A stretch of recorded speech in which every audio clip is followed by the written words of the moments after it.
He's overstepped, would you believe it? He's down the ground.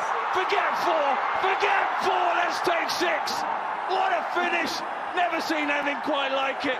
Drama, tension at the end. And he thought he'd won it for his team. Sandeep. That was the finish to the Rajasthan Royals Hyderabad Sunrisers game. One of those very peculiar moments in sport where the Rajasthan Royals, for all intents and purposes, had won. Fans celebrating wildly before it was shown that Sandeep Sharma had overstepped the front line. So 5 from 1 ball became 4 from 1 ball on the no ball.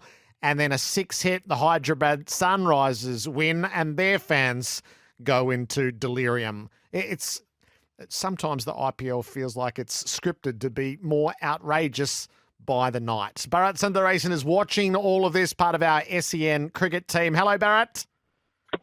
Morning, Gerard. And you are right. It does feel very, very scripted at times because every time you think, oh, they can't do anything better, it can't get more exciting, you have the false finish. That one thing that we've always said, right? Last ball, white ball game, all he has to do is to keep his foot within the popping crease. And what does Sandeep Sharma do? He posted one of the biggest snowballs of all time. His foot was so far out of the crease. So it's been uncanny, the number of games that have gone down to the last ball, hasn't it? It has. And, the thing with the IPL as well, there are seasons within an IPL season. As you get into May, some of the pitches start to tire, and also, some of the home teams have more of a say on what they want to, what the pitches to do. So we're seeing some low-scoring thrillers. We're seeing 200 being chased down rather, regularly, which we haven't seen in the past. And you're right. I mean, we saw, was it Punjab get over the line? Get all run 3 at the Chepauk with 3 needed of the last ball. I mean, I've never seen that happen in India before. And that man, Rinku Singh, he's finished off yet another game of the last ball. And it's these unknown names who are pulling off these heists and just putting not just their names on the map, but just making the IPL what it's always promised to be, when talent meets opportunity. That's your slogan right there. So what's it doing to the overall power of the product? So you've told us what the broadcast rights are worth. We've got the split this year between television and streaming. The crowds are just off the charts as those night games seem to be full houses at every game. What's it doing to the overall power of the IPL? It's just growing by the minute, Gerard. I mean, we've spoken about, like you said, what it does to the broadcasting market or sports broadcasting worldwide.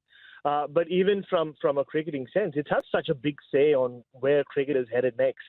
Not just in terms of, whether we'll see one-day cricket and test cricket survive, but even the kind of say that some franchise seem to have on young players from other countries. And what stood out for me was Matisha Patirana, the Sri Lankan fast bowler who bowls a lot like Malinga. He wins Chennai Super Kings a few games, and MS Dhoni comes out and says, if I was Sri Lanka, I would never play him in red ball cricket. I would just keep him for ICC tournaments and leave him free for league cricket. So it's having a say not just on their own players, but cricket all around. And, in terms of it being the talent meets opportunity platform, you see some fantastic rags to riches stories like Rinku Singh and Yashasvi Jaiswal, with just, if cricket wasn't already the be-all and end-all in India, it just spreads the game so much more. It gives hope to so many. The links have always been made between cricket and Bollywood when it comes to the IPL. But it's more than just the glamour element to it, Gerard. I think it's these real-life Bollywood scripts that keep coming to life and, overnight sensations being born. I think just like on the silver screen. And that is what is making it even bigger and bringing even people or giving hope to even those from the smaller centers around the country that, one day they could be a Rinku Singh. So it's led to the owner of the Rajasthan Royals was quoted as saying, well, maybe it's Test cricket that should be played as a once-a-year tournament rather than the IPL, which felt that's as provocative as it gets. And yet in the environment that's developing while we're sleeping, that is not impossible as an outcome. That is almost an inevitability, Gerard. That's where we are headed. And if cricket doesn't wake up and smell the coffee, whoever is running the sport internationally, you can't stop this juggernaut. And Manoj Badale is an interesting one. I mean, he's been around the IPL from the very beginning. He's been a co-owner of the Rajasthan Royals alongside Lachlan Murdoch, and had very close links to Lalit Modi in the early days of the IPL. And one thing was all along when the IPL came into being, Gerard, the BCCI always felt they will have a bigger say than the IPL franchise owners. I think that dynamic's changing. It's changing rapidly before our eyes. With them going and buying leagues or teams in other leagues or starting leagues of their own. They're having a massive say. And, if you are someone involved with cricket, you have to take what Manoj Badale or someone in this position is saying seriously. I mean, you can't dismiss him off as just another rich guy who's involved with cricket. They're having a massive say. We're already hearing about contracts in the future being or players being contracted to franchises and not national boards. And these are the kind of people who will be contracting them. So please be aware of what they say and listen to them, because that's where it's headed. It's only a question of, can world cricket stop it from happening? In amongst the cricket that's being played, this is where it's got a bit of everything this season. As you've got, and we've been likening it to the Raw era of WWE, which is very marginal from our perspective. But the Virat Kohli, Gautam Gambhir, at each other's throats, I think it's fair to say. Blood feud, Gerard, blood feud. This is what we've been waiting for. A pull apart, Mike Tyson, Steve Austin. You remember that? That's what it felt like. And this happened after the game. And those two are no strangers to each other. They come from the same state or have always played for Delhi together. Gautam Gambhir used to be his senior back in the day. They won India World Cup together, don't forget, in 2011. But they've clashed before while Gautam Gambhir was still playing. But this was bizarre for a coach to come out and take on an opposition captain the way he did. And it was a proper pull apart. They kept going at each other and kept being pulled apart. And what we've seen now, it's extended. It's the two franchises, and we've never seen this happen before in the IPL. They're trolling each other on social media. So last night, Bangalore lose to Mumbai, and you see some of the Lucknow players, putting out very suggestive posts about RCB, and vice versa. Virat Kohli is joined in the party as well. I just say put them in a cage, hell in a cell, WrestleMania main event. I like it. The Australians, give me a little rundown of how the Australians have performed since last we spoke.